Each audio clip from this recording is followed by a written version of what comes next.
சங்கதிர் சொந்தங்கள் அனைவருக்கும் வணக்கம். சங்கதிர் இன்றைய பிரதான செய்திகள். முதலில் தலைப்புச் செய்திகள். அண்ணாவை பார்க்க சென்ற தம்பி 2.5 மணி நேரத்திற்கு மேலாக நீடித்த உரையாடல். மேலும் சில அரசியல்வாதிகளின் சொத்து விவரங்கள் வெளியாகின. சொத்து விவரங்கள் வெளியிட கால அவகாசம் கோரும் சஜித். மக்களின் சொத்துக்களை சூறையாடிய அரசியல்வாதிகளுக்கு மன்னிப்பு கிடையாதாம், அமைச்சர் அதிரடி அறிவிப்பு. ரணிலின் தலைமையில் இன்று கொழும்பில் பாரிய கொண்டாட்ட விழா. இடுப்பில் மறைத்து வைக்கப்பட்டிருந்த நிலையில் 40 தங்க பிஸ்கட்கள் பறிமுதல். ஜெமினி ஏஐ பயன்படுத்துவோருக்கு காத்திருக்கும் ஆபத்து, சமூக வலைதளங்களில் பகிர வேண்டாம் என எச்சரிக்கை. ராஜபக்ச குடும்ப உறுப்பினர்களுக்கு தொடர்ந்தும் சிறை. அமேசான் காடுகள் அழிப்பு, குரல் கொடுத்த 2000க்கும் அதிகமானோர் மர்மமான முறையில் மரணம். செய்திகளை உடனுக்குடன் அறிந்து கொள்ள மறக்காமல் செங்கதிர் சேனலை சப்ஸ்கிரைப் செய்யுங்கள். இனி விரிவான செய்திகள். முன்னாள் ஜனாதிபதி கோட்டாபய ராஜபக்ச நேற்று தனது சகோதரரும் முன்னாள் ஜனாதிபதியுமான ஸ்ரீலங்கா பொதுஜன பெரமுனவின் தலைவர் மஹிந்த ராஜபக்சவை சந்தித்தார். நேற்று மதியம் தங்காலே ஹால்டன் இல்லத்திற்கு தனது மனைவியுடன் சென்ற கோட்டாபய ராஜபக்ச மஹிந்த ராஜபக்சவுடன் நீண்ட நேரம் உரையாடினார். 2.5 மணி நேரத்திற்கு மேலாக நீடித்த இந்த உரையாடல் குடும்ப விவகாரங்கள் குறித்து கவனம் செலுத்தியது. மேலும் தற்போதைய அரசியல் நிலைமை குறித்தும் சில விவாதங்கள் நடந்ததாக அரசியல் வட்டாரங்கள் தெரிவிக்கின்றன. தங்காலே ஹால்டன் இல்லத்தில் மஹிந்த ராஜபக்சவுடன் 2.5 மணி நேரத்திற்கு மேலாக செலவிட்ட கோட்டாபய ராஜபக்ச மஹிந்த ராஜபக்சவுடன் மதிய உணவையும் உண்டதாக தெரிவிக்கப்படுகின்றது. அதன் பிறகு கோட்டாபய ராஜபக்ச கொழும்புக்கு திரும்பியதாகவும் தெரிவிக்கப்பட்டுள்ளது. அரசியல் பிரமுகர்கள் பலரதும் சொத்துக்கள் மற்றும் பொறுப்புகள் குறித்தான விவரங்கள் வெளியாகி வரும் நிலையில் மேலும் சில அரசியல்வாதிகளின் சொத்து விவரங்கள் வெளியாகியுள்ளன. கையூட்டல் மற்றும் ஊழல் ஒழிப்பு ஆணைக்குழு இதனை வெளியிட்டுள்ளது. இதன்படி வெளியிடப்பட்டுள்ள அரசியல் பிரமுகர்களின் சொத்து விவரங்கள் கீழே தரப்பட்டுள்ளன. எதிர்க்கட்சித் தலைவர் சஜித் பிரேமதாச தனது சொத்துக்கள் மற்றும் பொறுப்புகள் பிரகடனத்தை டிஜிட்டல் வடிவத்தில் சமர்ப்பிக்க கால அவகாசம் கோரி கையூட்டல் அல்லது ஊழல் குற்றச்சாட்டுகளை விசாரிக்கும் ஆணைக்குழுவிடம் எழுத்துப்பூர்வமாக கோரிக்கை விடுத்துள்ளார். எதிர்க்கட்சித் தலைவர் தனது சொத்துக்கள் மற்றும் பொறுப்புகள் பட்டியலை கடந்த ஏப்ரல் 23ஆம் தேதி நாடாளுமன்ற செயலாளர் நாயகத்திற்கு சமர்ப்பித்ததாக ஐக்கிய மக்கள் சக்தியின் கம்பஹா மாவட்ட அமைப்பாளர் வர்ண தீப்த ராஜபக்ச தெரிவித்தார். அதன்படி நாடாளுமன்ற செயலாளர் நாயகம் குஷானி ரோஹணதீர இந்த பட்டியலை கையூட்டல் அல்லது ஊழல் குற்றச்சாட்டுகளை விசாரிக்கும் ஆணைக்குழுவுக்கு அனுப்பியுள்ளார்.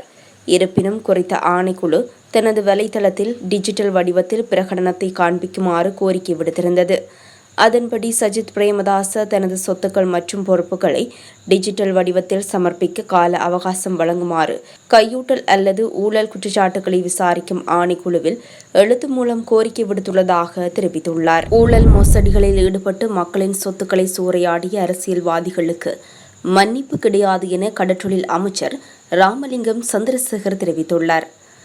அவ்வாறான செயற்பாடுகளில் ஈடுபட்டவர்கள் சட்டத்தின் பிடிக்குள் இருந்து தப்ப முடியாது எனவும் அவர் கூறியுள்ளார்.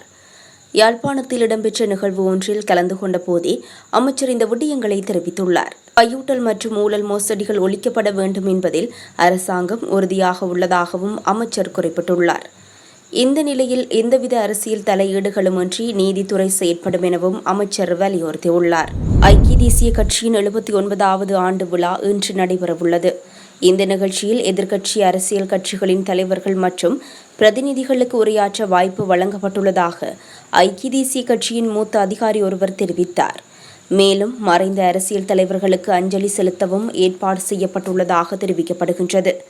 இதேவேளை முன்னாள் ஜனாதிபதியும் ஐக்கிய தேசிய கட்சியின் தலைவருமான ரணில் விக்ரமசிங்கவும் விசேட அறிக்கை ஒன்றை வெளியிட உள்ளார். ஐக்கிய தேசிய கட்சியின் 79வது ஆண்டு விழா நாளை கட்சியின் தலைவரும் முன்னாள் ஜனாதிபதியுமான ரணில் விக்ரமசிங்க மற்றும் எதிர்க்கட்சி தலைவர்களின் பங்கேற்புடன் நடைபெறவுள்ளது.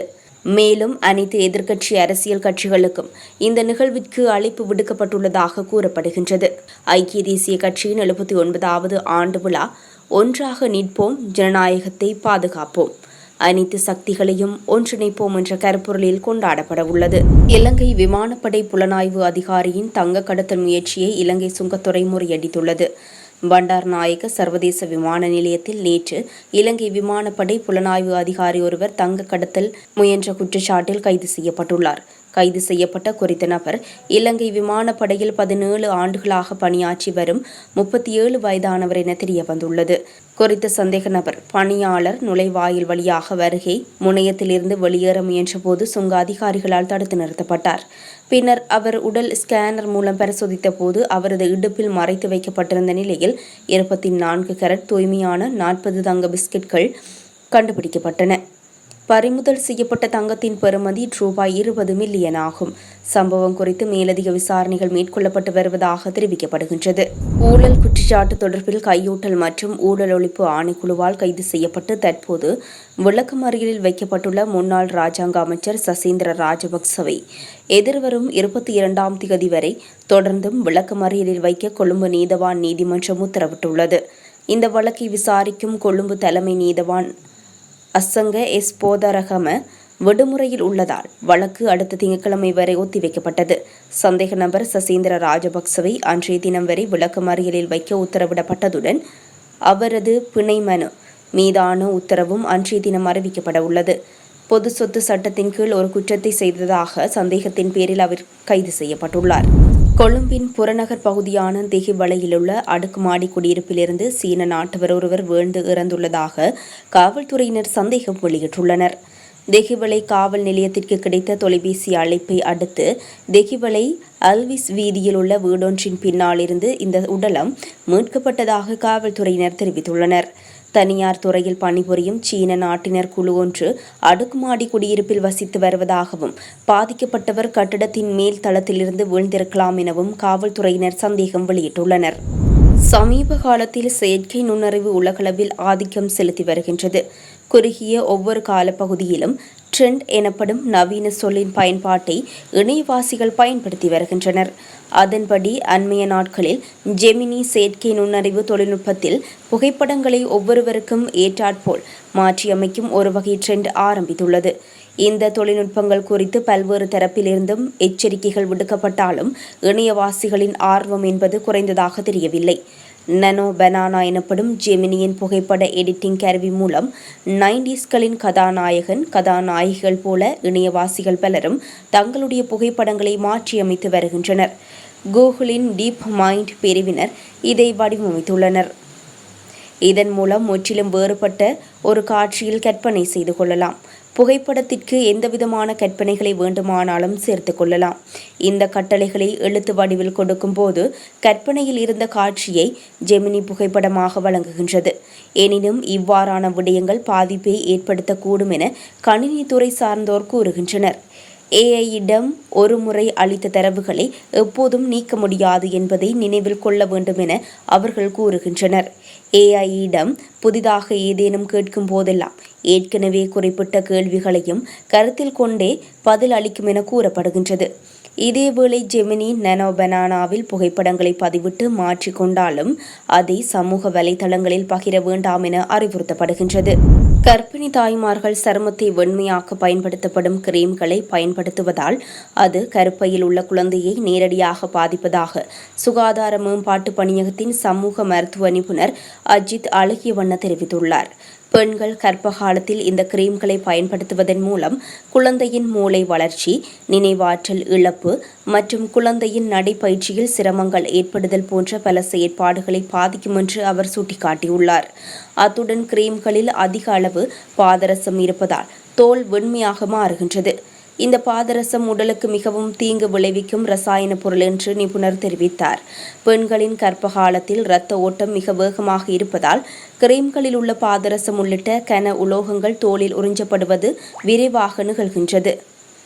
இதனால் சருமத்தை வெண்மையாக பயன்படுத்தப்படும் கிரீம்களில் அதிக அளவு பாதரசம் இருப்பதால் அந்த கிரீம்கள் தேசிய மருந்துகள் ஒழுங்குமுறை ஆணைக்குழுவில் பதிவு செய்ய சமர்ப்பிக்கப்படுவதில்லை என சுகாதார மேம்பாட்டு பணியகத்தின் சமூக மருத்துவ நிபுணர் அஜித் அழகியவண்ண தெரிவித்துள்ளார்.